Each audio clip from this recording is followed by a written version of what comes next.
Hello दोस्तों, आज आप लोगों का हमारे YouTube channel study with brilliant brothers में स्वागत है। आज हम लोग फिजिक्स पार्ट 1 में पहला चैप्टर प्रकाश के बारे में देखेंगे। तो सबसे पहले प्रकाश की बात करें तो प्रकाश एक प्रकार की ऊर्जा है जो विद्युत चुम्बकीय तरंगों के माध्यम से चलती है। प्रकाश एक प्रकार की ऊर्जा है जो विद्युत चुम्बकीय तरंगों के माध्यम से चलती है। प्रकाश की तरंग अनुप्रस्थ तरंग होती है, यह हमेशा सीधी रेखा में गमन करती है। अब हम अगर बात करें तो प्रकाश सीधी रेखा में गमन करती है, ये कहीं भी मुड़ती नहीं है। प्रकाश से आने वाली जितनी भी किरणें होती हैं सीधे की सीधे आसमान से ज़मीन पर आती हैं और हमारे वायुमंडल को पार कर जाती हैं। अगर हम लोग बात करें तो जैसे ये हमारा सूर्य है और ये हमारा वायुमंडल में पेड़ पौधे जीव जंतु ये सब निवास करते हैं। ये यहाँ पर ये अब यहाँ से आने वाली प्रकाश की किरणें सीधे वायुमंडल को भेद करके हमारे पास आती है, यानी कि प्रकाश कहीं भी मुड़ती नहीं है और सीधी रेखा में गमन करती है। तो ये जो प्रकाश है सीधी रेखा में गमन कर रही है, तो ये जो लाइन देख रहे हैं तो लाइन भी बनी है किससे? ठीक है, छोटे छोटे छोटे छोटे कणों से। तो ये जो कणों का समूह होता है इन्हें, ठीक है, ये इन्हें कहते हैं कणों का समूह यानी बंडल, इन्हें कहते हैं फोटान। क्या कहते हैं? फोटान।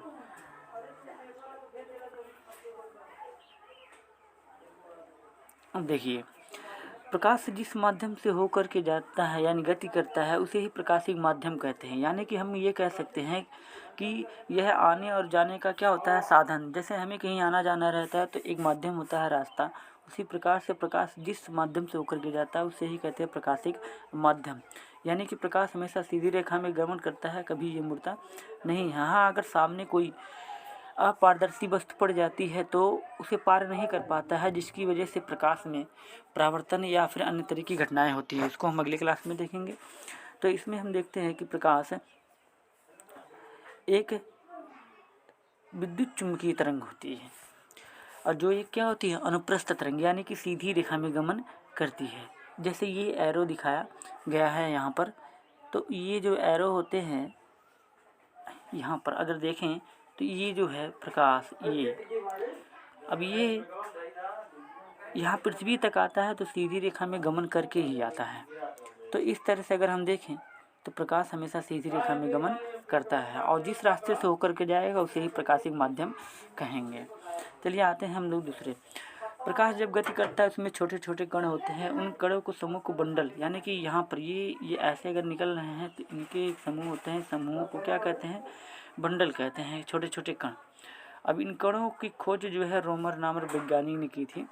इसकी खोज रोमर नामक वैज्ञानिक थी। प्रकाश की गति निर्वात में 3 लाख किलोमीटर प्रति घंटा। अगर हम लोग बात करें तो 3 लाख किलोमीटर प्रति घंटा, ये इस तरह से यहाँ पर प्रकाश की गति जो होती है निर्वात का मतलब होता है खाली स्थान जहाँ पर डेंसिटी वाला क्षेत्र ना हो।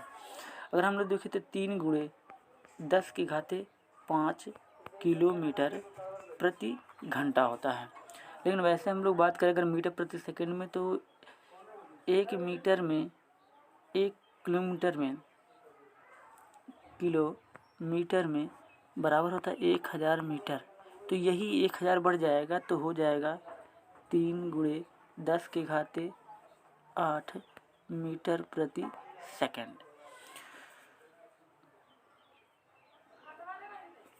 3 लाख किलोमीटर प्रति घंटा। अगर हम मीटर में देखें तो 3 गुणे 10⁸ मीटर प्रति सेकंड। प्रकाश, ठीक है, समय दिखाई नहीं देती है। प्रकाश हमें जो है दिखाई नहीं देती है, मिस प्रिंटिंग है, ये प्रकाश हमें दिखाई नहीं देती है।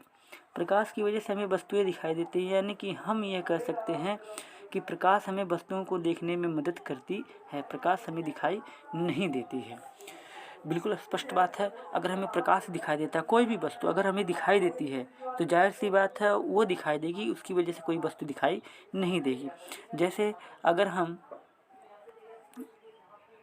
हम यहाँ पर ये अंधेरा कमरा हो,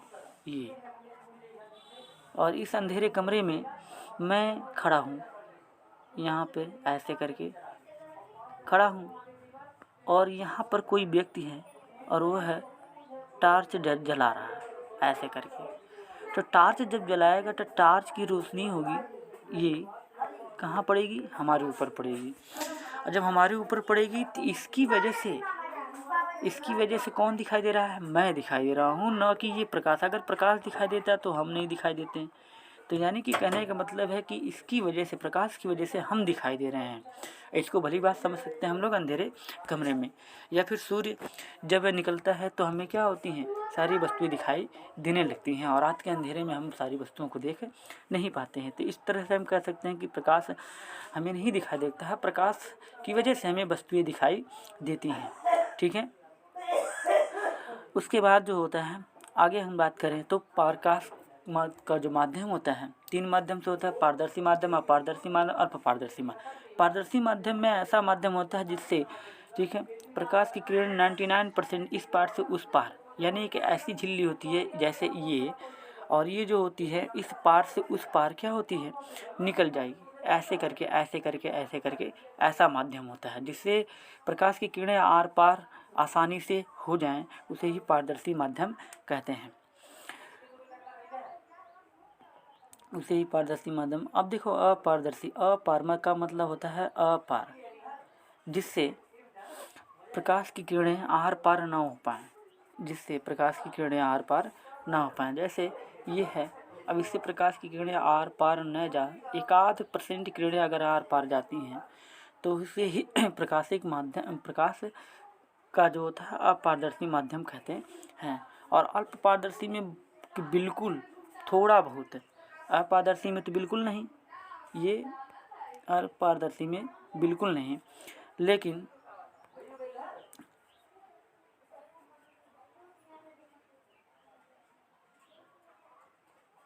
अपारदर्शी में तो ये। अब देखिए इसमें अगर ये किरणें यहाँ से गुजर रही हैं, और ये ऐसा माध्यम कि कुछ किरणें, बहुत कुछ रेयर किरणें इस पार से उस पार जा रही हैं, तो उसे अल्प पारदर्शी, यानी कि बहुत कम, थोड़ी सी किरणें इस पार से उस पार जा सकती हैं। तो 3 माध्यम हो गए: पारदर्शी माध्यम, अपारदर्शी माध्यम, अल्प पारदर्शी माध्यम। इसमें जो है पूरी किरणें आर पार निकल जाएंगी, दूसरे में जो है नहीं निकल पाएंगी, तीसरे में थोड़ी बहुत निकल पाएंगी। और इस प्रकार से अगर हम बात करें तो ये 3 माध्यम होते हैं, और 3 माध्यम को हम भली बात समझ चुके हैं।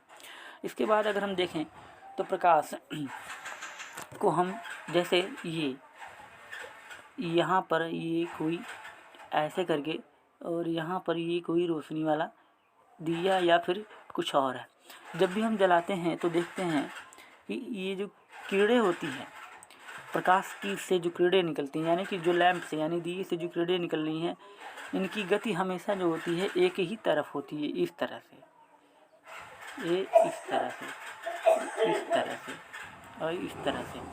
तो ये कहने का मतलब है कि प्रकाश से जो किरणें निकलती हैं, तो किरणें केवल एक ही दिशा में अग्रसर होती हैं।